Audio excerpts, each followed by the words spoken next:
Hormuz में तनाव बढ़ा तो भारत ने दूसरा रास्ता पकड़ लिया और इस बार नजर उस समुद्री रास्ते पर है जो भारत की ऊर्जा सुरक्षा के लिए बेहद अहम है। बाब अल मदीब जलडमरू मध्य कच्चे तेल से भरा टैंकर एमटी सुनमार हियर्ड इस हाई रिस्क रूट से भारतीय नौसेना के युद्धपोत की निगरानी में सुरक्षित तरीके से भारत पहुंचा है।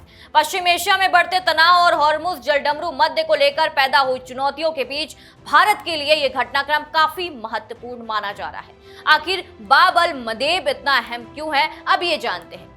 यहाँ खतरा कितना बड़ा है, भारत इस रास्ते को अपनी ऊर्जा सुरक्षा के लिए क्यों महत्वपूर्ण मान रहा है, आइए आसान भाषा में आपको समझाते हैं। 20 अगस्त को मिशन पर तैनात भारतीय नौसेना की एक यूनिट ने कच्चे तेल से भरे टैंकर एमटी सुनमार हियर्ड की बाब अल मदेब जलडमरू मध्य से सुरक्षित आवाजाही पर नजर रखी। और ये कोई सामान्य समुद्री रास्ता नहीं, बाब अल मदेब पश्चिम एशिया और दुनिया के बीच एक बेहद महत्वपूर्ण समुद्री कड़ी है। अब इसे नक्शे पर आसान तरीके से समझिए। बाब अल मदेब लाल सागर को अदन की खाड़ी और आगे हिंद महासागर से जोड़ता है। इसके जरिए जहाज लाल सागर और स्वेज नहर की तरफ आ जा सकते हैं, यानी एशिया, यूरोप और पश्चिम एशिया के बीच समुद्री व्यापार के लिए ये रास्ता बेहद अहम है। भारत के लिए इसकी जो अहमियत है वो और बढ़ जाती है, क्योंकि पश्चिम एशिया से भारत बड़ी मात्रा में कच्चा तेल और दूसरा जो जरूरी सामान है वो हासिल करता है। ऐसे में अगर इस रास्ते पर जहाजों की आवाजाही बाधित होती है तो इसका सीधा असर या अप्रत्यक्ष असर भारत की ऊर्जा सप्लाई, शिपिंग लागत और आगे चलकर तेल की कीमतों पर पड़ सकता है। अब सवाल है कि बाब अल मदेब में खतरा क्या है।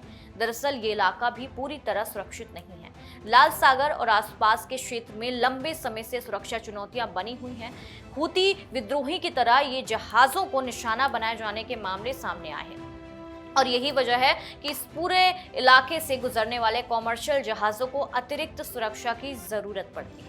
ऐसे माहौल में जब एक क्रूड ऑयल टैंकर इस हाई रिस्क समुद्री रास्ते से गुजरता है तो उसकी सुरक्षा बेहद महत्वपूर्ण हो जाती है और यही वजह है कि भारतीय नौसेना इस पूरे इलाके में निगरानी और सुरक्षा अभियानों पर लगातार ध्यान दे रही है। अब इसे हॉर्मुज जलडमरू मध्य से जोड़कर समझिए। देखिए, हॉर्मुज भी दुनिया का एक बेहद महत्वपूर्ण समुद्री रास्ता है।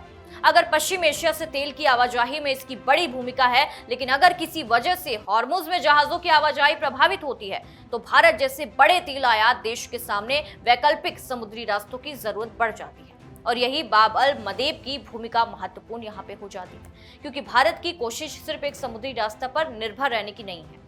अगर किसी एक रूट पर तनाव बढ़ता है तो दूसरे रास्तों की उपलब्धता भारत की ऊर्जा सुरक्षा के लिए एक तरह की सुरक्षा दीवार बन जाती है। हालांकि इसका मतलब ये नहीं कि बाब अल मदेब हॉर्मुज का सीधा विकल्प बन जाता है। दोनों की भौगोलिक स्थिति और समुद्री व्यापार में भूमिका अलग अलग है, लेकिन भारत के लिए अलग अलग समुद्री रूट खुले रहना बेहद जरूरी है, ताकि किसी एक इलाके में संकट आने पर तेल और जरूरी सामान की जो सप्लाई है वो पूरी तरह से बाधित ना हो।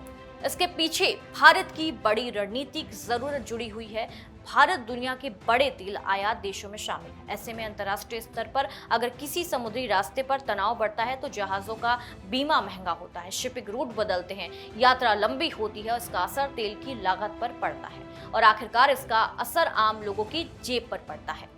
इसलिए भारतीय नौसेना की निगरानी सिर्फ जहाजों की सुरक्षा तक सीमित नहीं है, इसके पीछे भारत की ऊर्जा सुरक्षा, समुद्री व्यापार और रणनीतिक हित भी जुड़े हुए बताए जा रहे हैं। तो कहानी साफ है, हॉर्मुज में चुनौती बढ़ी तो बाब अल मदेब जैसे दूसरे रणनीतिक रूटों की अहमियत भी बढ़ जाती है। भारत की कोशिश है कि कच्चे तेल की सप्लाई के लिए समुद्री रास्ते सुरक्षित रहें, किसी एक रूट में संकट आने पर पूरी सप्लाई चेन प्रभावित ना हो और इसलिए हाई रिस्क बाब अल मदेब से क्रूड ऑयल टैंकर की भारतीय नौसेना की निगरानी में सुरक्षित आवाजाही को भारत की समुद्री और ऊर्जा सुरक्षा के लिहाज से बेहद अहम माना जा रहा है।